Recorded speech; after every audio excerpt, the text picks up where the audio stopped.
Hoy les quiero compartir un estudio que he realizado, al cual Dios me guió por medio de la vida del apóstol Pablo. Saben que Pablo, él era de Tarso y él vivía entre Tarso y Jerusalén. Tarso se encontraba en Cilicia y esto estaba en la actual Turquía. Es decir, él no vivía en Israel o en Judea como tal. Él vivía hacia el Asia Menor, más arriba. Y su vida se desarrollaba entre Jerusalén y su pueblo, porque él era judío. Pablo venía de una familia notable.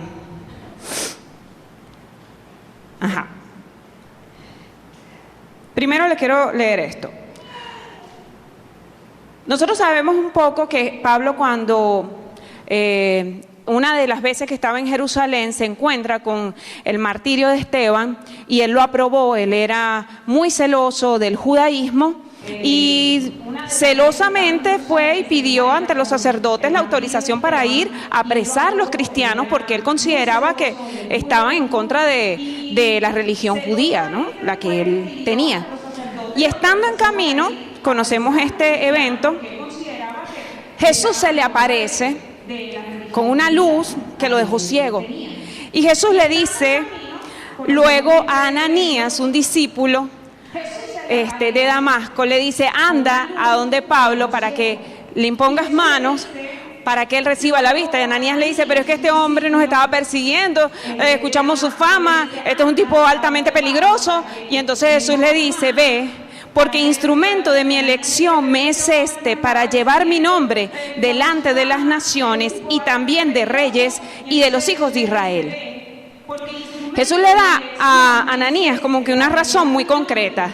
Le dice: ve, porque este hombre es objeto de mi elección, para que lleve mi palabra a reyes y a los hijos de Israel. Aquí había aquí no era a toda criatura. Pablo fue enviado a hablarle a reyes y a los hijos de Israel, según para lo que Jesús lo escogió. Entonces decimos: ¿y por qué Pablo? Porque no fue alguno de los otros. Resulta que, como les decía, Pablo venía de Tarso, que de Tarso quedaba en la provincia de Cilicia, que quedaba allá en Turquía. Pero Pablo no solamente era eso, sino que Pablo venía de una familia notable, de una familia destacada en medio de su provincia. Tal era el caso. Pero Pablo no solamente era eso, sino que Pablo venía de una familia notable, de una familia destacada en medio de su provincia. Tal era el caso que su padre era un ciudadano romano y él recibió la ciudadanía romana como herencia. La recibió de nacimiento. Fíjense que cuando Pablo le toca estar ante un tribuno, él dice: ¿qué les pasa? A mí no me pueden agarrar ni me pueden azotar, yo soy un ciudadano romano. Y le dice, los soldados se quedaron así tiesos y dicen: ya va, espérate. Y fueron donde el tribuno. Y le dicen al tribuno, y el tribuno llega: ¿cómo es? ¿Tú eres ciudadano romano? Yo pagué demasiado por mi ciudadanía. Y le dice Pablo: pues yo la tengo de nacimiento. Él no era cualquier individuo. Tenía privilegios dentro de la sociedad romana que imperaba en ese momento, a diferencia del resto de los apóstoles. Y a ese tenía Dios electo, escogido para algo. Además de eso, fíjense que Tarso era una ciudad altamente distinguida por su civilización y cultura, así como las oportunidades de adelanto que allí se hallaban. Por esa razón Pablo tenía el conocimiento que tenía de la filosofía griega. Hay de hecho 3 cartas de Pablo donde él cita filósofos griegos. Él no era sencillamente lo que luego también nos muestra la palabra, que él era un erudito en la ley y fue llevado a Jerusalén a aprender en la escuela de Gamaliel, que era el rabí más destacado dentro del judaísmo en ese momento. Entonces Pablo estaba altamente capacitado como para hablar ante reyes, como para hablarle a los hijos de Israel, porque en ambas cosas se preparó destacadamente. Y ese fue el objeto que Dios tenía, que Jesús tenía escogido. ¿Para qué? Para que conociera lo que es llevar en su cuerpo, ¿no? El martirio.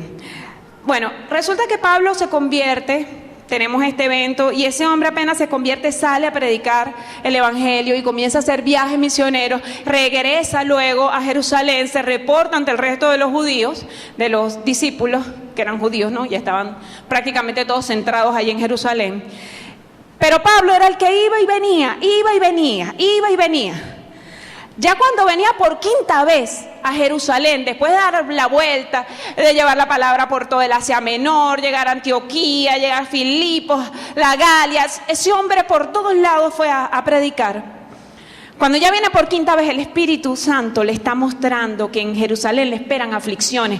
Y Pablo va hacia Jerusalén como resignado. Nada, aquí, allá es donde van y matan a todos los profetas, pues.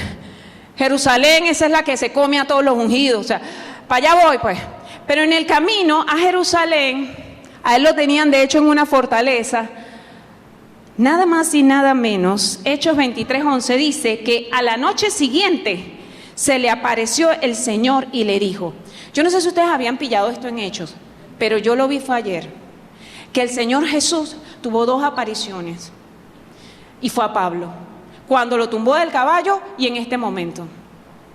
Por lo demás hablaba por visiones, por sueños, pero el Señor Jesús vino y a Pablo se le apareció. Bueno, tenemos que recordar que Pablo no estaba entre los 12 apóstoles que caminó con él. Y podemos entender que un apostolado implica que la presencia de Jesús venga a encontrarse contigo y a darte la comisión que tú tienes que llevar a cabo. Cuando Pablo esa noche se le aparece el Señor y le dijo, ánimo, porque como testificabas fielmente acerca de mí en Jerusalén, es decir, en la cuna de los hijos de Israel, en el centro del judaísmo, así como predicabas de mí tan fielmente, así también tienes que testificar en Roma. ¿Qué era Roma? La cuna del gobierno, que en ese momento, el centro del gobierno que en ese momento imperaba. Así como lo has hecho aquí, así necesito que vayas a Roma. Así que ánimo, no te preocupes que en Jerusalén no te van a matar. O mejor dicho, no te vas a dejar matar. Entonces aquí vemos que llega el sobrino de Pablo y le dice, mira Pablo, qué broma, que escuché que los judíos tienen ahí un complot, que cuando te vayan a llevar de aquí para allá, para juzgarte, te van a matar. Y Pablo dijo, pues te vas a ir allá donde están los guardias míos y vas a decir esto. Y como Pablo era un ciudadano romano, Roma tenía que protegerlo. Y todo este tiempo que estuvo Pablo allí, luego estuvo 2 años detenido en Cesarea, estuvo protegido por los romanos porque él era un ciudadano romano. Y los judíos estaban que lo querían matar, que querían que lo bajaran de Jerusalén, de Cesarea, para bajarlo a Jerusalén y juzgarlo allá, para en el camino matarlo. Pero como Pablo era ciudadano romano y se hizo valer su derecho como ciudadano romano, Roma tenía que resguardarlo y que tenía que otorgarle el justo derecho a la defensa. Nosotros en estos días estuvimos en un chat allí, en un curso, un taller sobre el juicio de Jesús, ¿no? Y vemos la tramoya que hicieron, cómo lo pelotearon, cómo se incumplió todo, cómo hicieron lo que les dio la gana. Bueno, pero era un propósito, Jesús tenía que morir. Pero Jesús dijo, aguántense ahí, porque aquí viene Pablo. A este no le van a hacer lo mismo. ¿Por qué? Porque yo necesito que este hombre llegue hasta Roma. Yo necesito que llegue hasta el centro del gobierno. Hasta allá lo quiero llevar, para dar testimonio fielmente de Cristo. ¿Qué es un testigo? Un testigo no es la persona que escuchó un mensaje y lo dice, ese es un chismoso. Quien es testigo es el que presenció, el que evidenció. Yo vi cuando este sacó el cuchillo y se lo metió al otro. Yo lo vi, ese es el testigo. Y Pablo daba testimonio fielmente de Cristo. Es decir, yo estoy presenciando, yo estoy mirando la presencia del Cristo vivo que resucitó de los muertos. De esto es de lo que yo le estoy hablando, no del mensaje que escuché de nadie. Y las escrituras que estudié toda mi vida me están confirmando que este era el que estábamos esperando y yo mismo soy testigo de esto. Amén. Luego de esto, ¿verdad? Llega Pablo ante Fíjate que cuando a él lo detienen, estaba Félix como el gobernador. Entonces Félix lo manda allí y llega Festo, otro gobernador, y cuando llega el otro gobernador, agarran, ¿verdad? Y quieren interpelar a Pablo. Y Pablo agarra y le dice, como Festo estaba recién llegando y se quería congraciar con los judíos, dice, bueno, vamos a detener a Pablo, vamos a hacerle el juicio. Le dice, Pablo, vamos a llevarte a Jerusalén y yo te juzgo allá. Y dice Pablo, estoy ante el tribunal del César donde debo ser juzgado. ¿Por qué me van a ir a juzgar a Jerusalén si yo soy un ciudadano romano? Aquí estoy ante el tribunal del César, aquí está el consejo, aquí es donde me tienen que juzgar. ¿Por qué? Porque en Jerusalén, en el camino, los judíos lo querían matar injustamente, como quien dice, a mansalva, de una manera ilegal, como ellos acostumbran a hacer las cosas. Y Pablo no se dejó y le dijo, pues aquí es donde me toca, aquí es donde me tienen que juzgar. Entonces Festo, bueno, ningún agravio he hecho a los judíos, como tú sabes muy bien. Por tanto, si soy culpable y he hecho algo digno de muerte, no rehúso morir. Pero si nada hay de las cosas de que estos me acusan, nadie puede entregarme a ellos. Apelo a César. Entonces Festo, el gobernador, después de consultar con su consejo, respondió, a César has apelado, a César irás. El título de esta palabra es apelo a César. ¿Qué logró Pablo al decir esto? Apelo a César. Oye, porque Festo está llegando, están los judíos haciendo presión, ¿no se les parece algo? ¿No se les parece al Poncio Pilato con todos los judíos allí haciéndole presión? Entrégalo, mátalo, entrega a Jesús, mátalo. Pablo dice, estoy en una situación muy similar aquí. De aquí los judíos siguen haciendo presión y este hombre me va a entregar. Y él agarró y dijo, pues no, yo soy romano, yo tengo derechos. Los derechos que conquistó este mundo para mantener la paz romana, esa estabilidad que tuvo Roma, en la cual pudo florecer y crecer, pues eso, ante eso yo me amparo y me voy a ir a una instancia superior que es César. Y como yo soy ciudadano romano y tengo los privilegios que tengo, me tienen que llevar hasta allá. Festo consultó y dijo, no, sí, bueno, nada, no se diga más. Resguarden a este hombre, vamos a preparar la embarcación y lo llevamos para Roma. A César apelaste, a César te vas. Ahora, y yo, y nosotros. ¿Qué tiene que ver con nosotros esto? Acá los ilustres, ¿verdad? Teachers me explicaban que la figura de César, ¿verdad? Comienza con el famoso Julio César, ¿se acuerdan? Cleopatra y el tema. Este hombre logra un posicionamiento en Roma, pero Roma en ese momento estaba como en la llamada república, ¿no? Ellos eran gobernados básicamente por un senado, era un consejo de notables, de gente, tú sabes, los patricios inicialmente.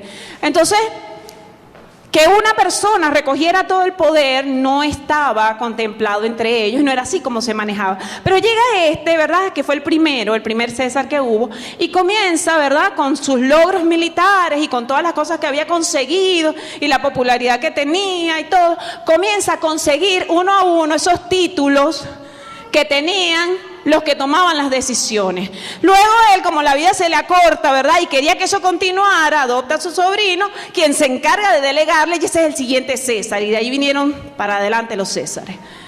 ¿Saben que Satanás se ha encargado de ir tomando los lugares de autoridad? Se ha ido encargando de ir él tomando las cabezas de los que dirigen la ecología, la defensa de la mujer, de los niños, de los gobiernos, del ambiente, de la música, de las artes, de la ciencia. Ha ido tomando. Y en todos estos ámbitos donde ha ido tomando autoridad, donde ha ido generando autoridad y donde ha ido conquistando esa autoridad, ¿verdad? La ha mantenido dentro de un marco de legalidad para que todo esté estable. Entonces, ¿cómo yo voy a apelar a eso? Una apelación es cuando tú acudes, recurres a una instancia superior. Recurres a una instancia que está más arriba. Nosotros no vamos a ir a pelear contra un sistema que ha conquistado y que tiene esto y que no. Nosotros vamos a ir con el marco que ya está y no vamos a dejar de recurrir a todo lo que necesitemos recurrir para que la voluntad de Jesús en nosotros se haga, y es que testifiquemos en Roma. Es que testifiquemos, que mostremos al Cristo que nosotros tenemos, del cual somos testimonio vivo, del cual tenemos evidencia en el centro mismo del gobierno, que es a donde Dios nos está mandando, que es a donde Dios nos está llevando. Nosotros tenemos que recurrir a lo que sea. No es que, ay, bueno, ¿qué más? Ahí está una broma, hay una contaminación, tenemos esto, bueno, se quedó así. No, porque resulta que el Señor se quiere manifestar y Él quiere que demos testimonio en ese centro mismo del ministerio, de la entidad, del que sea que está llevando a cabo esa contaminación. Pablo no se dejó matar. ¿Por qué? Aunque él ya iba resignado. Porque Jesús le dijo, te necesito en el centro del gobierno, te necesito allá. Y cuando Pablo finalmente llega, él después, como a los 2 años, es liberado, alquila una casa y allí se encargó de predicar a cuantos romanos hubo y judíos y gente allá. Y 200 años después, el emperador romano se convirtió al cristianismo. Quieran o no, así fue. Contradigan o no, así fue. Fue un hecho. Dios lo necesitaba allá y allá fue. Y se desmoronó el sistema romano y la cristiandad se extendió por todo este mundo. Entonces, te digo, ¿por qué nosotros? ¿Por qué esto Dios no lo... ¿Por qué tenemos o sea, te digo una cosa, ¿por qué tenemos que ser insistentes? ¿Por qué no tenemos que dejar doblegar? ¿Por qué no nos tenemos que dar por vencidos? ¿Por qué no tenemos que entregarnos, como ha hecho la iglesia muchas veces en sus luchas? ¿Por qué tenemos que insistir y tenemos que apelar y tenemos que recurrir y tenemos que ir a donde tengamos que ir? ¿Por qué? Fíjense que Pablo lanza por allí, cuando está hablando ante Herodes Agripa, y él está explicándole, está dándole su testimonio. Pablo agarra y dice, ¿no? En Hechos 26:10, no solo encerré yo en cárceles a muchos de los santos, hablando de los cristianos, ¿no? Sino que cuando eran condenados a muerte, deposité una piedrecita contra ellos. No era que Pablo le lanzaba una piedrecita para lapidarlos, no. Deposité una piedrecita. Esa piedrecita en griego era Cephos. ¿Y ustedes saben qué era? Era una pequeña piedra utilizada para votar en el Sanedrín. Es decir, Pablo tenía voto y él votaba para que mataran o no a esos santos. Pero resulta que Cephos aparece nuevamente en la Biblia, esa piedrecita. ¿Y saben dónde? En Apocalipsis 2:17. Donde el Señor Jesús le dice a la iglesia de Pérgamo, el que tiene oídos, oiga. Aquí les voy a dar un dato.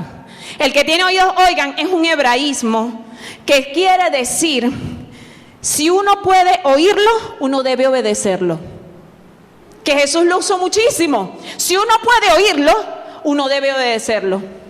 El que tiene oídos para oír, oiga. Y dice Jesús, el que tenga para oídos oír, oiga. Lo que el Espíritu dice a las iglesias. Al que venciere le daré del maná escondido. Y le daré una piedrecita blanca. Le daré una Cephos. Y en la piedrecita ha sido grabado un nombre nuevo, el cual nadie conoce sino el que lo recibe. ¿Y qué fue lo que me mostró Dios aquí? ¿Qué es lo que Dios te va a dar cuando venzas? Te va a dar una piedrecita blanca. Ay, sí, con mi nombre. Toda la vida he soñado con eso. Tener mi nombre grabado en una piedrecita. Jesús te está dando a ti la potestad de poder votar, de poder elegir. ¿Y de elegir en dónde? En donde se toman las decisiones. Allá en el cielo, allí te va a ser entregada a ti tu credencial como el Elohim que eres, el creador que ha salido del cielo, que es donde se toman las decisiones. La democracia representativa, porque es allá donde se decide todo lo que sucede aquí en la tierra. Y es esa la victoria que tenemos cuando venzamos la doctrina de Balaam y la de los Nicolaitas, que es la que se hace referencia en esa iglesia. ¿Quién era Balaam? Un profeta que la ambición era mayor que su temor a Dios. Y como le estaban pagando para maldecir al pueblo, Balac, el rey moabita, el tipo por la plata quería maldecirlo, y cuando abría su boca lo que salía era bendición. Y entonces, bueno, agarró la burra, se fue a maldecir al pueblo de Israel, a seguir obstinantemente a hacer lo que Dios le dijo que no hiciera, y se le apareció un ángel y hasta el burro le habló. Así es el espíritu, así es la doctrina de Balaam, de terca, de empecinada en ir en contra de lo que Dios tiene para ti. Pero es que yo quiero que sea así.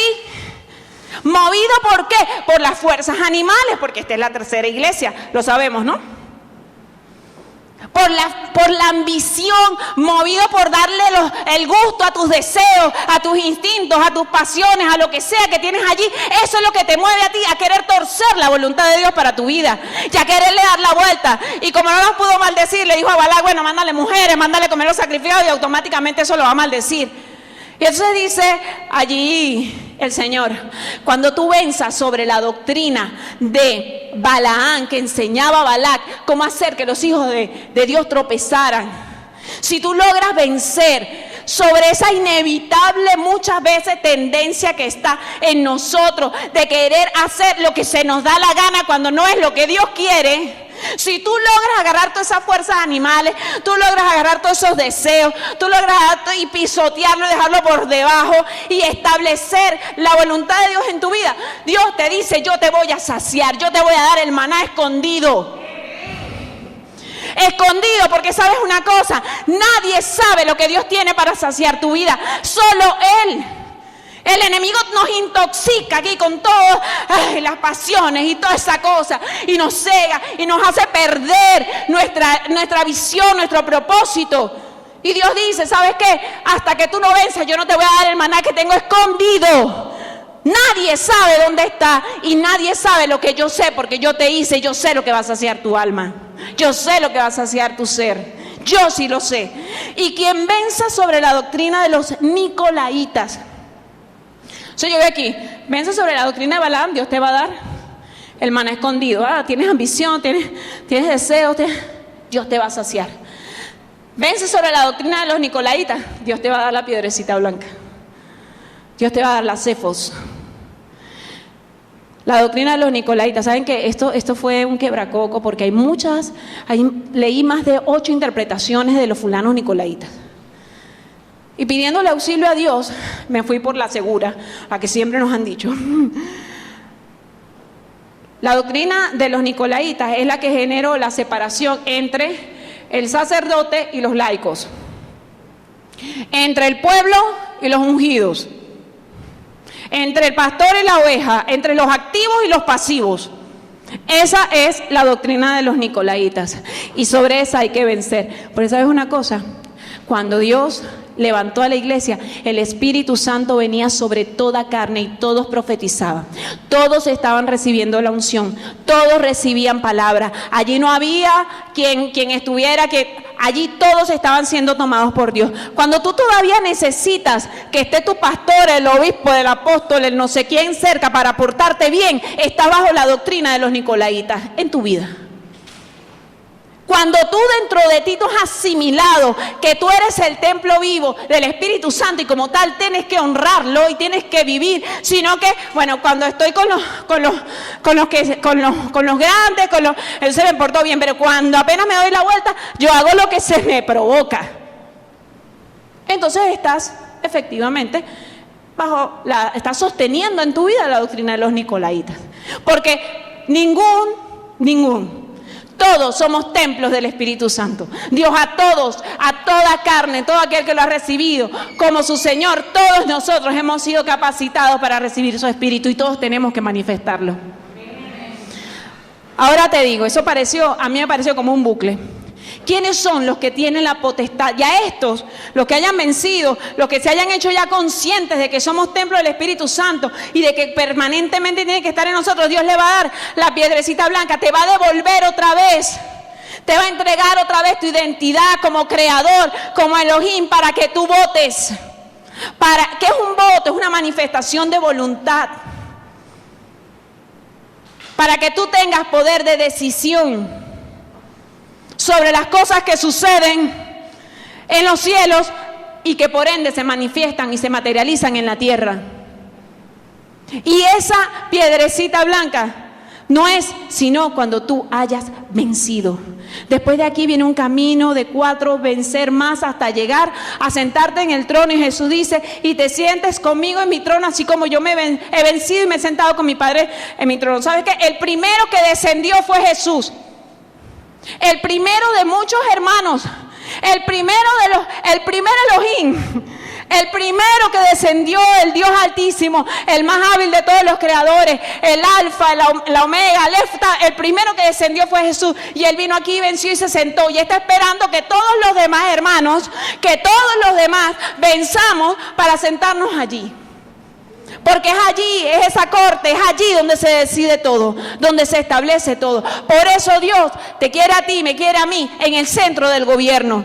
Porque es allí donde se tienen que manifestar las decisiones que Dios quiere para la tierra, para establecer su reino aquí en la tierra. Amén. Entonces hay que vencer. Fíjate que la primera iglesia, Dios le dice, vence la apatía. En el nivel material, la apatía. Tengo contra ti que has dejado tu primer amor. Pero vamos, vence. Vence la apatía. Esas ganas que no tienes nunca de orar. Que cuando vas a hacer los 10 minutos en el ejercicio, vence la apatía. Lo que le dice la segunda iglesia, ¿sabes? Que a esta segunda iglesia no le dijo que tiene algo contra ella, sino que le digo, no temas.